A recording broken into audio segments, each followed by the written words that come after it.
patient. So let's start and see first of all halo effect, and then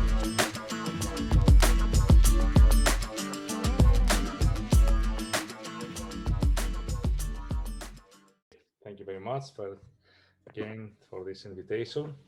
Okay, today we'll discuss for full ceramic restorations, mostly veneers and zirconia cases. Of course, today in our profession there is a lot of technology, a lot of CAD/CAM machines, softwares, laser printing, a lot. It's another dimension today to our profession, but still all of us, we know that the human factor maybe is the most important still today, that there are a lot of machines that let's say maybe one day replace some people, but still the technician, the talent and the knowledge remains maybe the most important. Of course, between different people there is a different perception, but especially today that the demands of the patients are really high, aesthetic demands. All of us, we need to customize according to the patients. So let's start and see first of all example of customization. Here the patient is a young lady that at the past she lost her central 11 from because of an accident. They placed this implant this pathway here. There's a lot of bone loss. Here is the CBCT. Here you can see the amount of bone that missing here in this area. So another view, and distal view. So the clinician, Mr. Raptis, made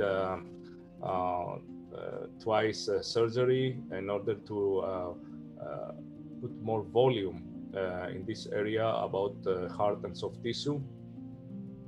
The result was not the best, but finally we had this situation. Always the patient, the initial appearance of the patient, she was with a diastema between the two centrals. So that's why you can see here for the central 11 we have more space than 21. So the first thought, it was to make a single central and to leave a diastema as before. But then when the dentist sent me the photos, I saw the portrait of the young lady. I realized that something that doesn't like me here. This diastema, this appearance was not really nice, aesthetic and sweet, and suitable for her face. I thought that it's a little bit aggressive for her. So she's a round face patient, general round characteristics, and she has these long centrals with the diastema, and for me it was a little bit aggressive. So I proposed to them to try to close this diastema with the two minimal partial veneers for centrals and one of them for lateral. Lateral also has some old composites and some discoloration. So at the same time we wanted to make better aesthetic for this lateral. So we did diagnostic workshop, mock-up, and The patient agreed with this new situation for her because he was afraid it was something new for her, because she used in all her life to be with a diastema.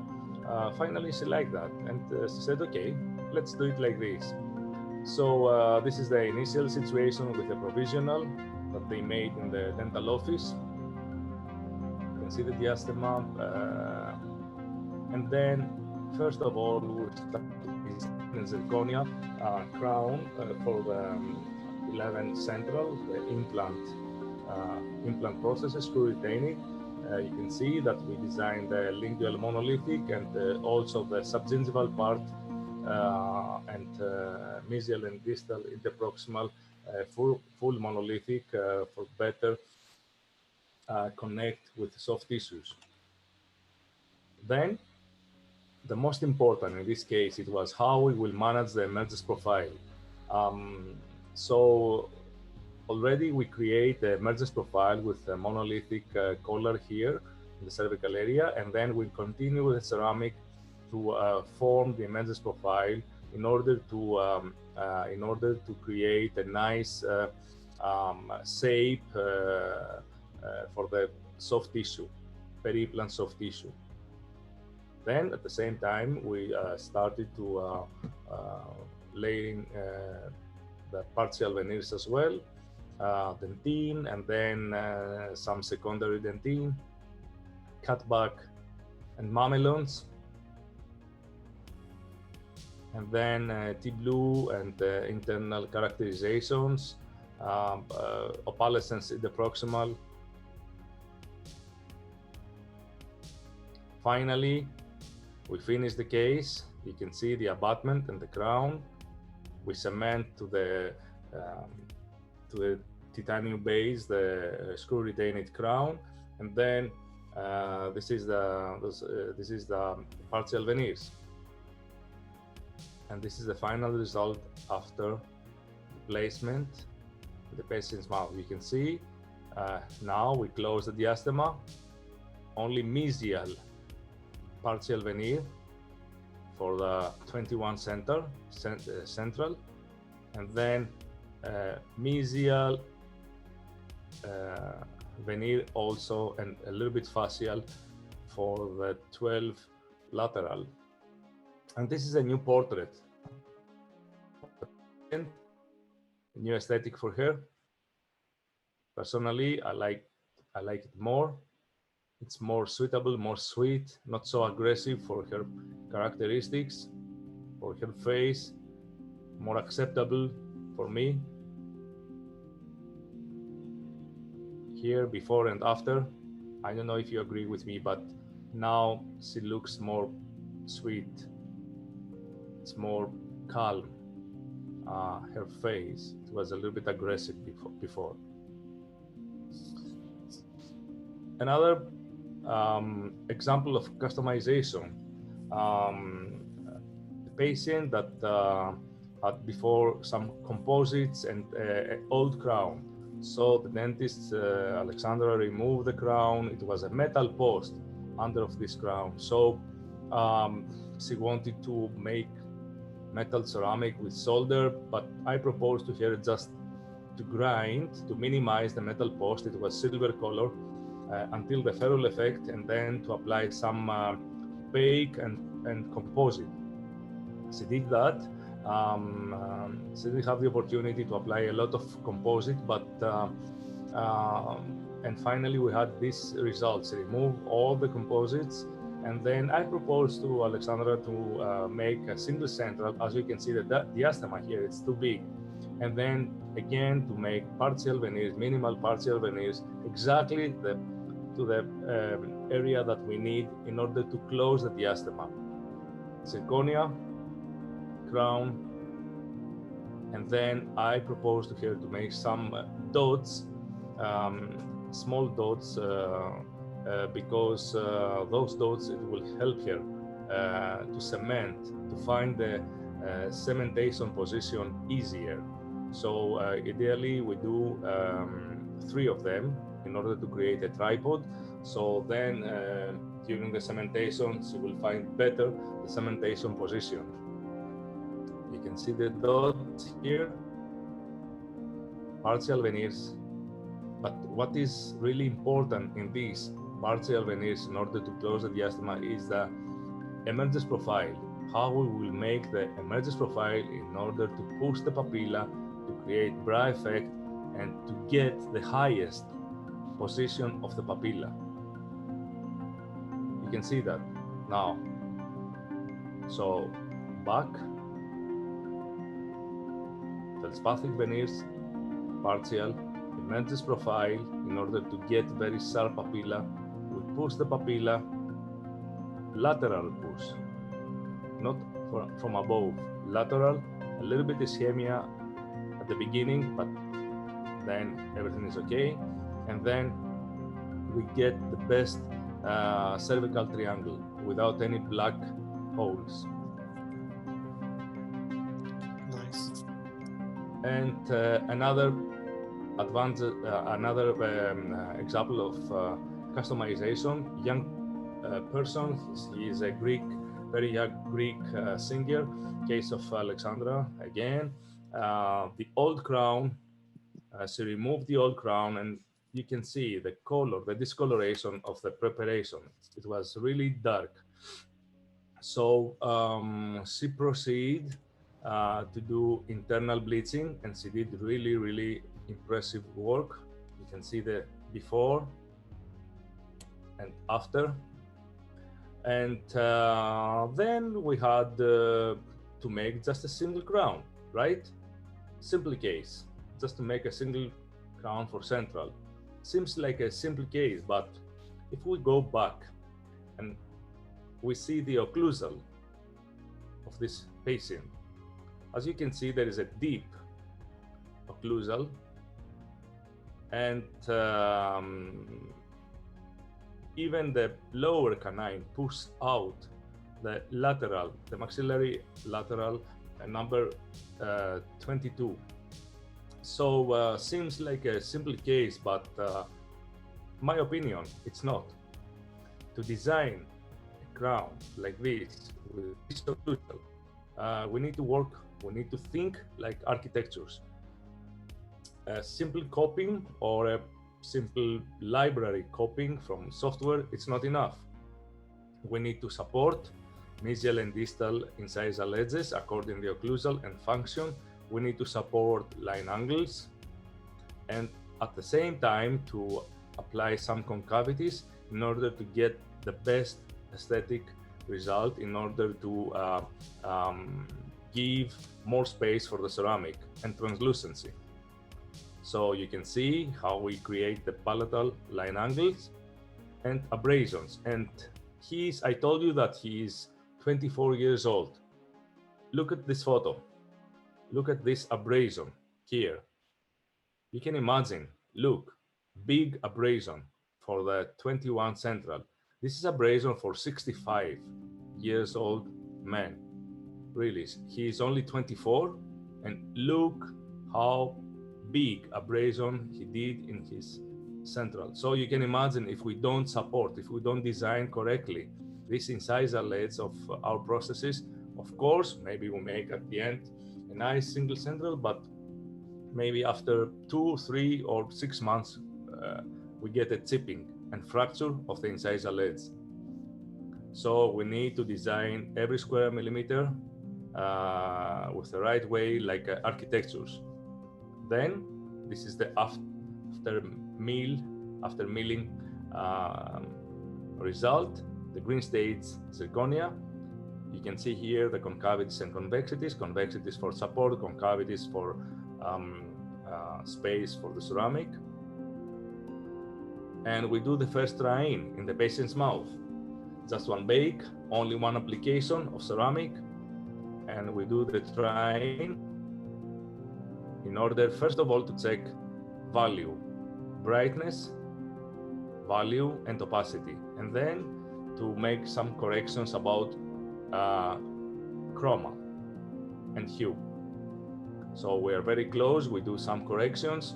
Hopefully we didn't get a gray appearance. We need to make some corrections to the cervical area.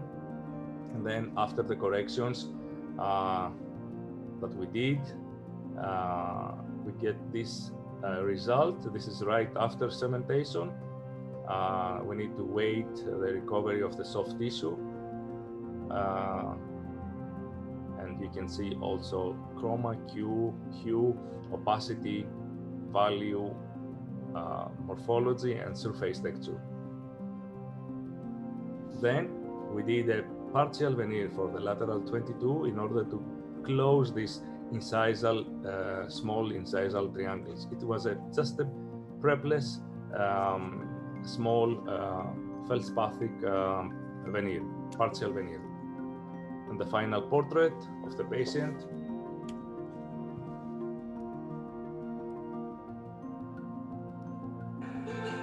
And because he is a singer, we need to check its phonetic, if he's still singing as before.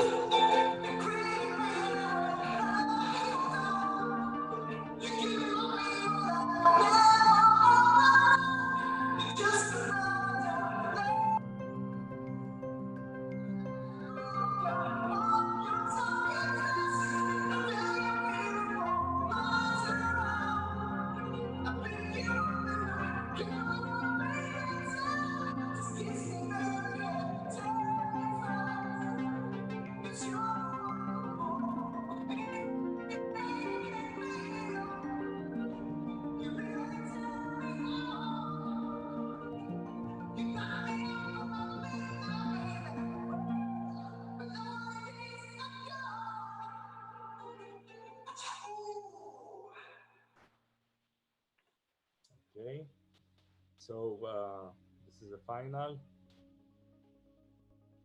and of course, in order to get very predictable, fast, and good results with less number of firings, and in order to be able to make some cases with this technique, the one-bake technique, it's very important, the design of the framework, how we design our frameworks when we make restorations like zirconia. Okay, so we need to support occlusal and function surfaces. We need to apply strength in order to avoid fractures and cracks, and especially for cases like these that we have implants, there is no any proprioception mechanism. There is no any elasticity. So, for example, between these two implants that are very big distance, like 3 pontics, we need to design with a lot of to be very careful in order to minimize the elasticity. Because zirconia as material doesn't have any elasticity. Implants, there is no any proprioception mechanism, there is no any movement. So we need very stable, very stable framework. And then to design and to take care about function areas, occlusal support, to support cusps, and also to apply some concavities in order to have a good aesthetics and good translucency. Also, the space between the implants, the peri-implant spaces are very important. Connectors in the right position, and support of the function areas, protrusion, canine protection. We need to be very careful. Of course, for big cases like this, the pre-plan, it's very important. We need to verify before occlusal position of the aesthetic, phonetic, everything. And today we need to deal with more sensitive materials like metal. As before, we need to deal with lithium disilicate, with zirconia. So we need to be very careful when we design frameworks, and to support and to function and critical areas.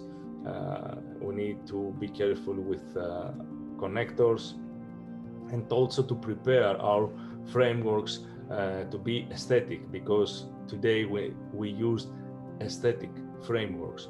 So we can color these frameworks with liquids in some areas to make more dark, more pink, and to apply some individual characteristics like this. Micro roads to increase strength, pink color, and inside colors, not externally. Mostly today, when I apply pre-sintering colors, I apply these colors inside, not outside of the crowns. So then we can get easily results like this with just one application of ceramic, just one bake.